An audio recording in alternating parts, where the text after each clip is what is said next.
Ajal itu pada mulanya, pada asalnya itu yang kita sebut dengan usia. Batas kehidupan. Ajal itu batas kehidupan. Jadi usia itu kalau dibawa ke bahasa Qur'annya atau bahkan bahasa Arab standar, itu asalnya namanya ajal.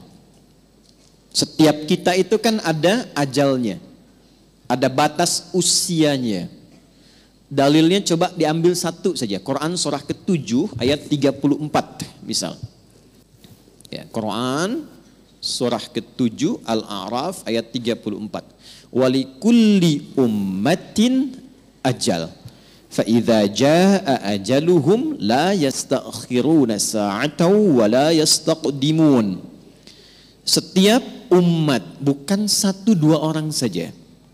Semua yang menjalani kehidupan di bumi itu punya batas usia.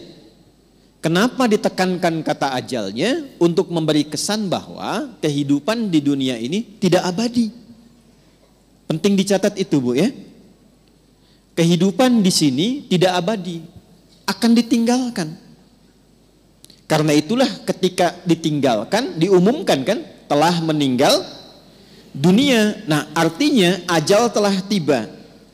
Baik, sampai di sini bisa dipahami. Nah, itu tidak hanya kita paham, tapi tanamkan dalam jiwa. Di sini tidak abadi, akan pindah ke tempat lain. Nah, pertanyaannya, ketika pindah ke tempat lain itu, meninggalkan jejak yang baik tidak di dunia. Ibu kan keluar dari sini, setidaknya baru keluar sudah dibincangkan kan?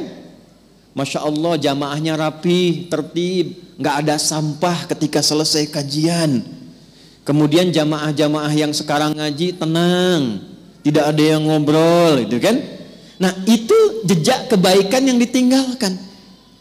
Karena itulah sebelum meninggalkan dunia ini, selain mencari bekal ke tempat baru, kita diberikan bimbingan oleh Allah dan Rasul untuk meninggalkan kenangan-kenangan yang baik. Yang kalau diikuti jadi pahala, Bu. Jadi itulah indahnya dalam Islam. Datang baik-baik, pulang pun baik. Karena itu saat datang kan disambut senyuman kan?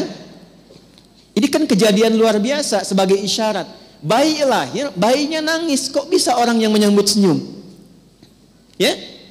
Ada enggak ketika bayinya lahir misalnya yang lain, ada yang menertawakan, yang meledek, mencela, rata-rata senyum. Tapi ketika meninggalkan, dibalik. Kita yang tersenyum, orang yang menangis. Kenapa? Karena kita bahagia meninggalkan jejak-jejak kebaikan, dan orang merasakan sedih karena kehilangan kebaikan itu yang dirasakan saat sedang dibersamai oleh orang baik itu. Nah, cara mengisi ajal supaya baik itu yang disebut dengan umur namanya. Jadi umur asalnya bukan usia artinya. Hanya diambil makna umum menjadi usia untuk memberikan kesan kepada kita. Selama menempuh usia itu isi dengan umur. Contoh begini. Ibu kalau ada yang tanya, umurnya berapa? Saya paham rata-rata 17 tahun ke atas. Ya, ada yang atas, ya? Ada yang atas, ada yang memang demikian. Tapi ketika kata umur itu muncul, itu maknanya 3. Nanti kita akan tarik ke kaidah dari Sayyidah Khadijah. 1, al-umur bimakna mengandung arti segala yang bermanfaat. Saya pakai kacamata nggak apa-apa Ibu ya. Ya, untuk jelas menulis. Biasanya saya kalau menghadap jamaah ibu-ibu saya lepas kacamata. Ya. Walaupun saya sudah berdoa kepada Allah dan sudah menanamkan pada diri saya, hanya istri saya yang paling cantik. Itu sudah doa saya yang paling utama. Ini live nggak? Nah, tenang Bun ya, aman insya Allah. Iya. Dan saya memohon kepada Allah demikian. Ya Allah, jadikan siapapun yang aku pandang tetap istriku yang paling mulia. Dan jangan pernah tanamkan pada jiwaku keberpalingan dari istriku dan ketertarikan selain apa yang istriku ridhai. Jadi ibu jangan berharap banyak kepada saya. Ya.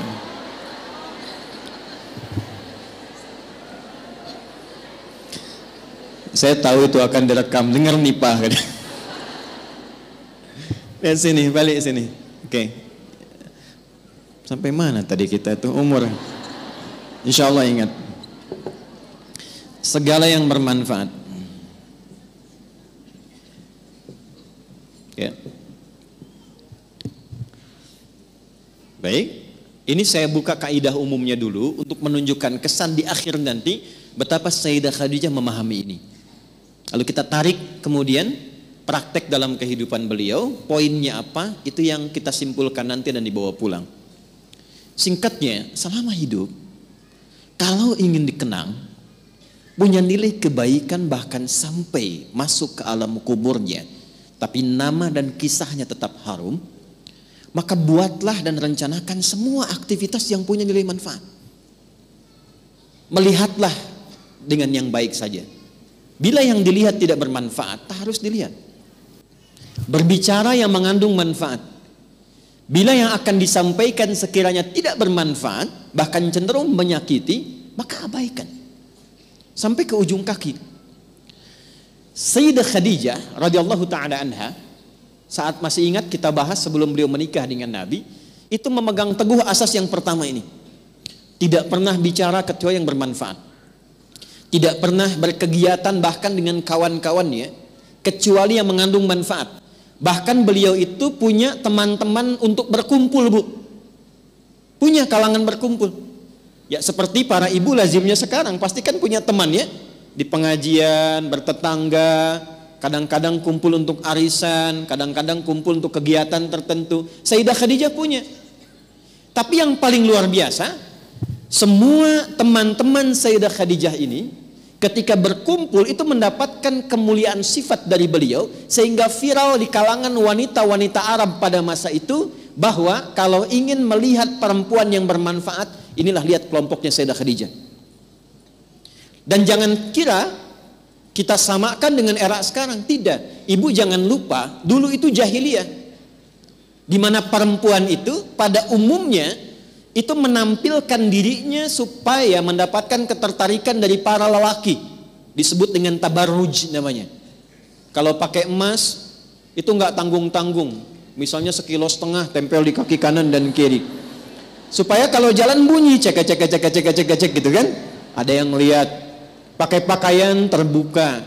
Ya, jadi kalau dilihat kondisi sosial pada masa itu, secara antropologisnya, secara budayanya, itu rata-rata perempuan, mohon maaf sekali, memang sangat terbuka keadaannya dan kurang menjaga diri.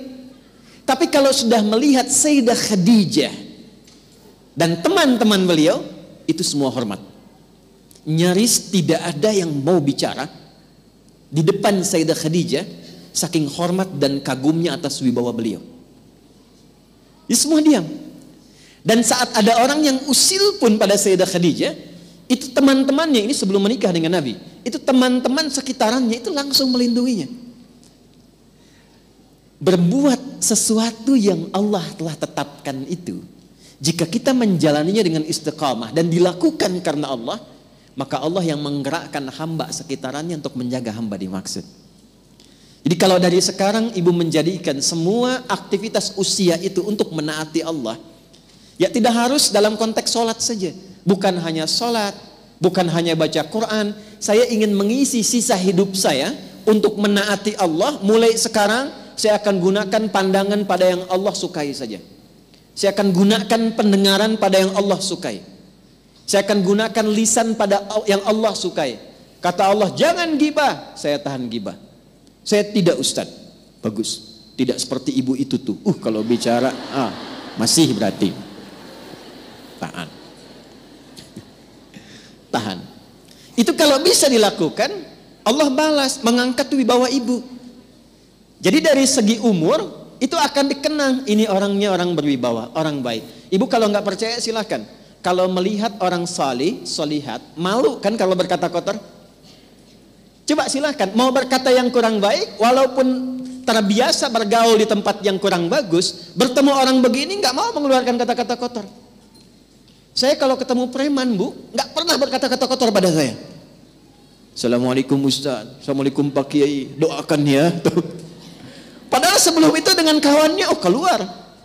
Ragunan keluar, gitu kan? Bahasa-bahasa yang tidak normal keluar. Tapi ketika kita berusaha menaati Allah dalam hal yang simpel saja, turunlah kemudian jawaban dari Allah dengan melindungi sifat-sifat baik kita untuk dikenang.